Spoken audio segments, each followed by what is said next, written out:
નવરાત્રિના બીજા દિવસે માતા બ્રહ્મચારિણીની પૂજા કરવામાં આવે છે। આ દેવી માતા દુર્ગાનું બીજું સ્વરૂપ છે। બ્રહ્મચારિણી શબ્દનો અર્થ થાય છે બ્રહ્મચર્યનું આચરણ કરનાર। માતા બ્રહ્મચારિણીના એક હાથમાં જપમાળા અને બીજા હાથમાં કમંડળ હોય છે। તેઓ તપ, ત્યાગ, વૈરાગ્ય અને સંયમનું પ્રતીક છે। પૌરાણિક કથાઓ અનુસાર માતા શૈલપુત્રી પૂર્વ જન્મમાં સતી હિમાલયની પુત્રી તરીકે જન્મ લીધો। ભોળા શંકરને પામવા માટે તેમણે કઠોર તપસ્યા કરી। આ તપસ્યાના કારણે તેમનું નામ બ્રહ્મચારિણી પડ્યું।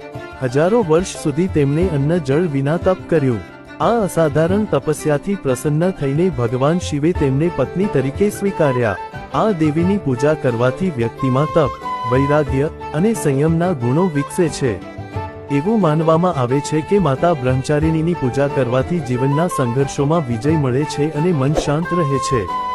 નવરાત્રિના બીજા દિવસે આ દેવીની પૂજા કરવાથી જીવનમાં શિસ્ત અને સમર્પણની ભાવના મજબૂત થાય છે।